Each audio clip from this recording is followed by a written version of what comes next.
अस्सलाम वालेकुम। Programme homeopathy cures के साथ मैं हूं सुहेल ताज। नाज़रीन, प्रोग्राम का स्टार्ट करने से पहले मैं आपको एक छोटी सी कहानी सुनाता हूं जिससे आपको अंदाज़ा होगा कि ये प्रोग्राम किस हवाले से है। हुआ यूं कि एक शख्स को नींद नहीं आती थी और उसने ये फ़ैसला किया कि वो इस चीज़ से बहुत तंग है और वो ख़ुदकुशी कर लेगा। जब वो उसने ये इरादा अपना पुख्ता कर लिया तो वो एक समझदार शख्स से मिला और उसे अपने इस इरादे के मुतालिक बताया कि वो ख़ुदकुशी करना चाहता है क्योंकि वो बेख्वाबी का शिकार है।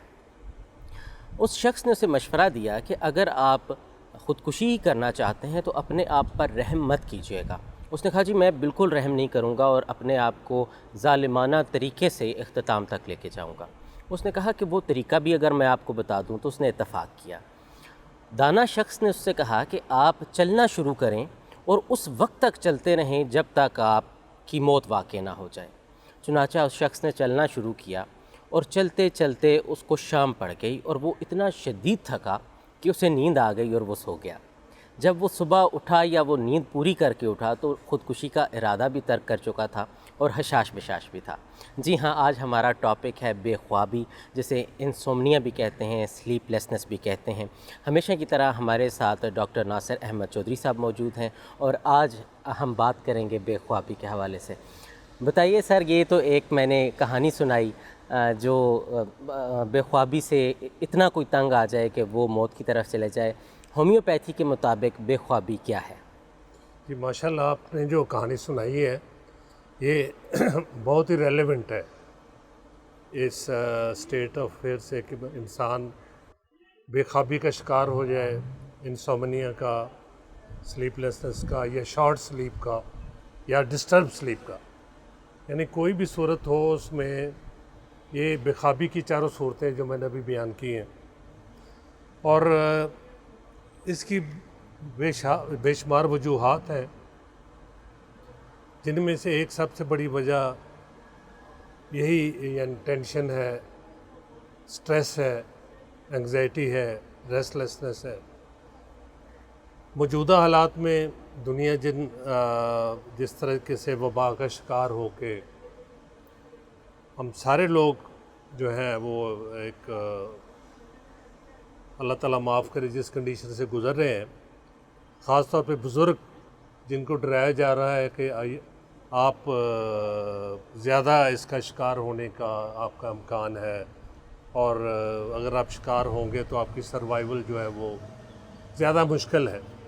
तो इस सारे वजूहात से जो है इंसान के सबसे ज़्यादा असाब मुतासर होते हैं। असाब पे प्रेशर हो तो नींद का उड़ जाना या नींद का कम हो जाना या स्ट्रेस की वजह से बेख्वाबी का पैदा हो जाना, ये एक कॉमन कॉज है जिसका आजकल मैं समझता हूँ कि हर दूसरा शख्स इसका शिकार है। और नींद की क्या अहमियत है ये एक अलहदा सब्जेक्ट है। यूरोपियन डॉक्टर हैं डॉक्टर क्रिस्टोफर विंटर, उनका कहना ये है, if you do not sleep you undermine your health. यानी अगर आप नींद पूरी नहीं करते तो आप अपनी सेहत से समझौता करते हैं, सेहत को मुतासर करते हैं। अब सेहत के लिए नींद कितनी ज़रूरी है ये बच्चों के लिए और जवानों के लिए और बुज़ुर्गों के लिए मुख्तलिफ क्राइटेरिया है। 7 से 8 घंटे आम बालग फ़र्द को नींद पूरी करनी चाहिए। बच्चों की ज़्यादा इससे यानी 9 से 10-11 घंटे तक उन्हें नींद पूरी करनी चाहिए। बुज़ुर्गों में नींद की कमी थोड़ी सी कम हो तो फिर भी बात पूरी हो जाती है। लेकिन नींद ओवरऑल जो है ये इंसान की सेहत को बरकरार रखने के लिए और उसे सेहतमंद ज़िंदगी गुजारने के लिए नींद एक अहम रोल प्ले करती है। नींद की हालत में जिस्म जो है वो एक प्रोटीन की किस्म पैदा करता है जिसे साइटोकाइन्स कहते हैं, साइटोकाइन्स। ये प्रोटीन की एक शक्ल है जो कि नींद की हालत में जिस्म रिलीज़ करता है। ठीक है। और इस प्रोटीन का बहुत ही अहम फंक्शन है, ये इन्फेक्शन, इन्फ्लेमेशन वगैरह को कवर करने में अहम रोल प्ले करती है। तो ज़ाहिर है कि अगर नींद पूरी नहीं हुई होगी या नींद पूरी ना हो तो इस प्रोटीन की जिस्म में कमी वाक़ हो जाती है और वो ज़्यादा अमराज का को रजिस्ट करने की, यानी ये समझें कि उसका जो इम्यून सिस्टम है, बॉडी डिफेंस सिस्टम जिसे हम कहते हैं, और रेजिस्टेंस पावर का नाम भी दिया जाता है, ये मुतासर होता है, कमज़ोर पड़ जाता है। और उसके कमज़ोर पड़ने से फिर इंसान किसी भी मर्ज़ का शिकार होने का, किसी भी बैक्टीरिया, किसी भी वायरस का शिकार होने का के लिए एक फर्टाइल ज़मीन का काम करता है। डॉक्टर साहब, यहाँ पे थोड़ा सा इसको और समझने की कोशिश करते हैं। ये बताइए कि कुछ लोग गलत वक्त पर सो जाते हैं, शाम के वक्त सो जाते हैं या दोपहर को ज़्यादा सो जाते हैं और उनको रात को नींद नहीं आती। कुछ लोग फारिग होते हैं सारा दिन और उनके जिस्म को वो थकावट महसूस नहीं होती जो नींद के लिए ज़रूरी होती है। इस तरह की और क्या वजूहात हैं, मतलब कि एक आप इंसोम्निया किसको कहेंगे या बेख्वाबी का मर्ज़ कब लाहक होगा? क्या ये वजूहात होंगी तब भी से बेख्वाबी कहेंगे या अपनी इन आदत को दुरुस्त कर लेना ज़्यादा बेहतर होगा? नहीं, देखें, नींद बहुत सी चीज़ों से मुतासर होती है। मसलन आप पाकिस्तान के रहने वाले हैं सपोज़, और आप अमेरिका जाते हैं, जिसे बॉडी क्लॉक कहते हैं। मुतासर होता है। मुझे भी खुद इत्तेफाक हुआ है, वहाँ हम जब वो लोग हमें बड़े एहतमाम से खाने वाने पे बुलाते हैं, वो बातें कर रहे होते हैं, हम अंदरूनी सो रहे होते हैं, क्योंकि हमारा क्लॉक जो होता है उसमें नींद का टाइम होता है, वो भी मुतासर करता है। इसी तरीके से नींद, दिन के हिस्से में सोना, रात को पूरा करना, वो उससे नींद के असरात जो है उसके मुफीद होने में कोई दो राय नहीं है। दिन को भी अगर कैलूला दोपहर के टाइम करने की सुन्नत है, थोड़ा सा रेस्ट करना ज़रूरी है, वो यानी एक सुन्नत भी है और सेहत के लिए बड़ी फ़ायदेमंद भी है। सो नींद किसी भी वक्त जब आपको टाइम मिले, आप सो सकें, रेस्ट कर सकें, तो सोने में कोई हर्ज नहीं है। नहीं, इक्वली बेनिफिशियल है नींद जो है इंसानी सेहत के लिए। ठीक है। और दूसरा ये है कि बाज़ प्रोफेशंस ऐसे हैं, मसलन आजकल कॉल सेंटर्स बड़े वेरी कॉमन, लाइफस्टाइल चेंज हो गया। होती है, लाइफस्टाइल चेंज हो गया है। न्यूज़पेपर्स में काम करने वाले, नाइट शिफ्ट में काम करने वाले, इस तरह मीडिया में नाइट शिफ्ट में काम करने वाले, या ऐसी फैक्ट्रीज, ऐसे कारखाने जहाँ पे रात की शिफ्ट हो, तो वो भी जब कुछ अरसे के लिए वो उससे मुतासर होते हैं, लेकिन जब उनकी रूटीन बन जाती है तो उनकी नींद जो है वो बेहतर हो जाती है। है। अच्छा डॉक्टर साहब, कि ये जो बेख्वाबी है इसकी क्या अलामात होंगी तो इसे बीमारी गर्दाना चाहेगा, यानी होम्योपैथी जो सिम्टम्स पे काम करती है वो सिम्टम्स क्या होंगे? अच्छा, उस होम्योपैथी के हवाले से मैं बात करूँगा। हमारी बहुत सी अद्वियात हैं जो कि शाफ़ी हैं या बेख्वाबी की तकलीफ़ में अपनी अलामात की मौजूदगी में, लेकिन एक आम आदमी अगर फ़र्ज़ करे कि वो एक आध दिन तो चलो अगर वो नींद पूरी नहीं हुई तो वो उसके ज़्यादा असरात नहीं होते, लेकिन अगर continuous due to any reason उसकी नींद पूरी नहीं होती है, रात को बिस्तर पे लेटता है अपने टाइम पे, लेकिन करवटें बदलता रहता है और बेख्वाबी का शिकार रहता है, वो यानी डिस्टर्ब स्लीप उसकी होती है, तो उसमें सुबह उठ के वो फ्रेशनेस नहीं होगी, उसकी हर लिहाज से परफॉर्मेंस मुतासर होगी, काम करने की सलाहियत उसकी मुतासर होगी, वो सही तरीके से अपना जॉब नहीं कर सकेगा, सही तरीके से उसका, मेरा मतलब उसकी परफॉर्मेंस हर मामले में मुतासर हुई होगी, चिड़चिड़ापन उसमें होगा, इरिटेबिलिटी होगी, बात बात पे वो यानी अनफ्रेश होगा, उसकी डाइट भी मुतासर होगी, खुराक भी उसकी मुतासर। अच्छा डॉक्टर साहब, कुछ लोग ये कहते हैं कि नींद देर से आती है, ये क्या है? क्या ये इसी की अलामात हैं या देर से आ जाना और नींद पूरी कर लेना? नहीं, अगर तो देखें देर से आना तो उसका क्लॉक अगर सेट हो गया है 12, 1 या 2 बजे, हालांकि मैं नहीं समझता ये सेहत के लिए बेहतर है। रात 11 से लेकर सुबह 6-7 बजे तक फजर की नमाज तक इंसान के जिस्म के जो वाइटल ऑर्गन्स हैं उनका अपना एक सिस्टम है, जो उनकी अपनी हार्मोन पैदा करना, सेल्स का फंक्शन, हार्मोन का फंक्शन एक सेट रूटीन के मुताबिक है। और अल्लाह ताला ने देखें रात बनाई है आराम के लिए, ठीक है। दिन को काम रात को आराम। वो कहते हैं early to bed and early to rise makes the man healthy wealthy and wise. देखिए तीनों चीज़ें हैं। हेल्थ अच्छी होगी तो वाइज होगा, ज़हनी उसकी परफॉर्मेंस बेहतर होगी, ज़हनी परफॉर्मेंस बेहतर होगी तो वो अपने कारोबार, अपने फंक्शन, अपना जो भी उसके काम है, अपनी वर्किंग जो है उसमें वो बेहतर काम कर सकेगा। सो नींद का अगर कोई लेट सोता है, सपोज उसका क्लॉक लेट है और वो सुबह देर तक सोता रहता है, नींद पूरी कर लेता है, इवन देन इट्स ओके। अगरचे ये आइडियल नहीं है लेकिन ठीक है, उसकी नींद पूरी होगी। अच्छा डॉक्टर साहब, होम्योपैथिक मेडिसिन्स की तरफ आते हैं कि इसका इलाज का दौरानिया क्या होगा और कौन सी दवाइयाँ काम करेंगी? देखिए दौरानिया तो डिपेंड करता है अपॉन कि मरीज़ कितना मुतासर है। ठीक है। तो इसमें बहुत सी अद्वियात हैं जो होम्योपैथी में नींद की कमी के असरात। अच्छा देखें, नींद की मुख्तलिफ हालतें। एक शख्स जो है जब वो बिस्तर पे जाने से पहले लगता है कि बस अब वो बिस्तर पे लेट गया और वो नींद आ गई, इतना थका टूटा हारा, इतना वो एग्जॉस्ट हुआ होता है कि वो उसे होता है कि मैं बिस्तर पे गया और सो गया। लेकिन जैसे वो तकिए पे सर रखता है फिर उसके जहन में ख्यालात आने शुरू हो जाते हैं, जो उसने दिन में काम किए हैं या जो उसने नेक्स्ट डे उसने जो काम करने हैं, बिजनेस वरीज और टेंशन, फैमिली टेंशन मुख्तलिफ। अब उसमें अगर वो उसका जहन बिज़ी है तो नींद कहाँ से आएगी? ठीक है। वो तो नींद तो उसी वक्त आएगी जब आपका जहन जो है वो ऑक्यूपाइड नहीं है, जहन रेस्ट की हालत में है, तो फिर आपको नींद बेहतर आएगी। तो वो एक अलग सूरत हाल है, उसमें बंदा बहुत ही तकलीफ के मरहले से गुजरता है।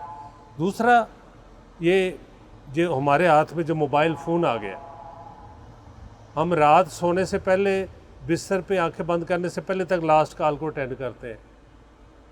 बिल्कुल। अब हमने अपने जहन को एक लाइन पे लगाया हुआ है, गुज़श्ता 1 या 2 घंटे या 3 घंटे से हम नेट पे हैं, सोशल मीडिया पे हैं, काम कर रहे हैं, और उसके बाद फिर हमने सोचा कि अब हमने सोना है, उसको ऑफ़ किया और बिस्तर पे सर रख लिया। अब आपका जहन तो इन्वॉल्व था ना कहीं पे। It will take time to relax, it will take time कि आपको उसकी नींद की हालत में आपका जहन पहुँचे। सो ये बड़ा ही एक टिप समझ लें कि अच्छी नींद के लिए कि जब आपका मूड हो कि अगर आप फ़र्ज़ करें 10 बजे सोना है, आप 9 सवा 9 बजे के करीब अपनी दीगर एक्टिविटीज़ को मुकम्मल करनी शुरू कर दें, दिमाग और टीवी से भी थोड़ा फासला कर लें, मोबाइल से फासला कर लें, ज़हनी तौर पर रिलैक्स कर लें, और ये अपना रूटीन बना लें कि कल के काम अब कल पे। ठीक है। होम्योपैथिक मेडिसिन्स की तरफ आते हैं डॉक्टर साहब। जी, होम्योपैथी में बहुत सी मेडिसिन हैं जो इन हालात में बेहतरी काम करती है। सबसे हेड रेमेडी जो है, जो वो पैसिफ्लोरा, ये हर्ब से बनती है, फूल उसमें बनती है, पाकिस्तान में इसका पौधा बड़ा आम पाया जाता है। ये पैसिफ्लोरा का मदर टिंचर तैयार करके इसके 20 to 30 drops in half cup of water, ये रिकमेंडेड ये है कि असर के टाइम ले लिया जाए एक डोज, एक मगरिब के टाइम और एक इशा के बाद जब सोना हो, 3 डोजेज इसकी ले ली जाए। तो ये उसमें बड़ा बेहतरीन, यानी इससे जो नींद आएगी, ये जो फ्रेश होगी, वो खुदा ना खासा ट्रैंकुलाइज़र वाली बात नहीं होगी। ठीक है। कि आप इसके आदी हो जाए या आपको नशा हो जाए या आप नशे की हालत में आ जाए, आप ऐसी कोई सूरत हाल नहीं है। ये एक मेडिसिनल हर्ब है जो कि आपको सूदिंग इफ़ेक्ट्स देगी, आपके असाब को सूद करेगी और आप फ्रेश और रिलैक्स आपको नींद होगी। इसी तरीके से एम्ब्राग्रेशिया एक मेडिसिन है, ये पोटेशियम में इस्तेमाल करते हैं। ये उस हालत में होती है कि आप बिजनेस वरीज में बहुत ज़्यादा कारोबारी तफक्कुरात, कैलकुलेटर आपके हाथ में है, आपने ये करना है, फ़लाँ प्रोजेक्ट पे काम करना है, फ़लाँ पे करना है, फ़लाँ करना है। बिज़नेस वरीज का बहुत ज़्यादा आप शिकार होंगे। तो और ये मेडिसिन इस्तेमाल होगी, ठीक है। लेकिन आप ये बिस्तर पे जाएंगे, लेटेंगे, लेकिन आप नींद नहीं आएगी। इसमें यही सूरत होती है कि तकिए पे सर रखते हैं और आपका जहन दौड़ना शुरू हो जाता है। अब देखें ना, ये हाथ है, इस हाथ को ऐसे हिलाते रहे, इसने थकना है। ब्रेन सेल्स को मुतासर अगर आप इस्तेमाल करते रहें, जहन को किसी जगह पे फिक्स करते रहें, तो नींद की हालत कहाँ से पैदा होगी या नींद की सूरत कैसे पैदा होगी। सो इस तरीके से बेलाडोना एक मेडिसिन है। अगर किसी वजह से circulation of blood towards head हो जाए, सर की तरफ दौरान खून का ज़्यादा हो और सर ज़्यादा गर्म हो और उसमें ज़्यादा आप ख़यालात का इज्तिमा हो, तो उस सूरत में भी नींद गायब होती है। तो उस सूरत में भी बेलाडोना बेहतरीन काम करती है। नक्सामिका ख़ास तौर पे उन लोगों के लिए, उन मरीज़ों के लिए जो कि ज़्यादा ट्रंकुलाइज़र और लेट सिटिंग करने वाले बाबू लोग, दफ्तर में ओवर टाइम लगाने वाले, ज़्यादा दफ्तरी कामकाज करने की वजह से थकावट हो जाना, और फिर उस थकावट को दूर करने के लिए उन्होंने कबाब और यानी इस तरह का गोश्त और इस तरह के हैवी प्रोटीन की डाइट, रिच डाइट लेनी है, और साथ ज़रूरत पर तो ट्रंकुलाइज़र भी ले लेने हैं। ऐसे लोगों की जो ज़हन पे या नर्व्स पे असरात होते हैं और नींद उड़ी होती है, उसके लिए नक्सामिका जो है ये बेहतरीन दवाई है। इसी तरीके से कालीफॉस है, ये बायोकेमिक साल्ट है। ये टैबलेट्स की शक्ल में 4 टैबलेट्स, इसकी dose 4 times in a day recommended है। ये बेहतरीन काम करती है। ये भी आपको असाब को, मसल्स को सूद करती है और उसको, उसमें जो थकावट के असरात या उसमें जो एंग्जाइटी के, रेस्टलेसनेस के असरात जो होते हैं, उनको दूर करती है। इसी तरह म्यूरेटिक एसिड है कि नींद का बहुत गलबा है, बहुत ज़ोर है, लगता है कि बहुत ज़्यादा नींद आई हुई है, लेकिन जब वो सोने की कोशिश करता है तो वो करवटें बदलता है, टॉस अबाउट करता है, उसको यानी बेचैनी, बेकरारी, नींद उससे गायब हो जाती है। ये दवाई भी पोटेंसी की शक्ल में 30 पोटेंसी में बेहतरीन काम करती है। इसी तरह अगर कोई शख्स ज़्यादा अरसा गम, फ़िक्र, परेशानी, टेंशन, खुदा ना खासा किसी अजीज़ की डेथ हो गई, कोई अजीज़ बीमार है, कोई अजीज़ परेशानी है उसको बहुत ज़्यादा, तो उसके लिए इग्नेशिया बेहतरीन मेडिसिन है। इग्नेशिया जो है ये भी पोटेंसी में इस्तेमाल करते हैं, 30 पोटेंसी में ज़्यादातर, ज़रूरत पड़े तो इसकी पोटेंसी बढ़ा भी लेते हैं, लेकिन ये भी गम, फ़िक्र के, परेशानी के असरात को दूर करके मुनासिब नींद लाने में बेहतरीन रोल प्ले करती है। अर्निका मोंटेना है कि अगर किसी ने बहुत ज़्यादा एक्सर्शन की हो, फिज़िकल एक्सर्शन यानी जिस्मानी काम ज़्यादा किया हो, उसकी वजह से लोग तो कहते हैं कि थकावट से नींद आती है, लेकिन उसने बहुत ज़्यादा ओवर एक्सर्ट कर लिया हो और असाब में दुखन, जिस्म में दुखन, बिस्तर पर लेटते हुए उसे बिस्तर सख्त लगता है, वो बार बार करवटें बदलता है कि जी बिस्तर हार्ड है, सख्त है, और घर वालों को कहता है कि नीचे कोई नरम गद्दा या नरम चीज़ बिछाओ। तो उस सूरत में अर्निका मोंटेना जो है, इसकी 30 पोटेंसी अगर फ्रीक्वेंट देनी हो, वरना 200 1 से 2 डोजेस बहुत होती हैं अगर जिस्मानी थकावट को दूर करने के लिए। इसी तरीके से आर्सेनिकम एल्बम है, ये ज़हनी बेचैनी, परेशानी और रेस्टलेसनेस, मरीज़ जंप आउट करता है बिस्तर से, भागता है उठ के, और उसे सुकून नहीं मिलता, करार नहीं मिलता, बार बार घर वालों से कहता है मुझे पानी पिलाओ, वो गिलास देते हैं तो 1 घूंट पानी पीता है, गिलास नीचे रख देता है। ये ज़हनी परेशानी, बेचैनी के नतीजे में जो बेख्वाबी पैदा होती है, उसके लिए आर्सेनिकम एल्बम बेहतरीन काम करता है। Thank you so much sir. आज हमने बात की बेख्वाबी के हवाले से, कुछ जनरल डिस्कशन थी, यानी जो कि बेख्वाबी को समझने के लिए अहम थी, और प्रोग्राम के आखिरी हिस्से में होम्योपैथिक अद्वियात और कुछ सिम्टम्स आपके लिए पेश किए गए, जिसको समटाइम्स ऐसा होता है कि हम कुछ चीज़ों से गुज़र रहे होते हैं मगर हमें ख़ुद अंदाज़ा नहीं होता कि अगर हम डॉक्टर के पास जाएं तो उन्हें क्या बताएं कि हमें क्या मसला है। तो ये जो सिम्टम डॉक्टर नासिर चौधरी ने बताए, ये अगर इनमें से आप कुछ महसूस करते हैं तो ये अपने डॉक्टर्स को बताइए। कुछ लोग ऐसे भी होते हैं कि उनको वो सिम्टम्स नहीं होते, मगर वो जब ये बात सुनते हैं, इंटरव्यू सुनते हैं और डॉक्टर के पास जाते हैं तो उन्हें ये सिम्टम बताना शुरू कर देते हैं कि शायद ये बेख्वाबी होती है। आप जो महसूस कर रहे हों वो अपने मुआलिज को बताइए ताकि वो आपको बेहतरीन दवाई तजवीज़ कर सके। आज के लिए इतना ही। सुहेल ताज को दीजिए इजाज़त। अल्लाह ने के पास।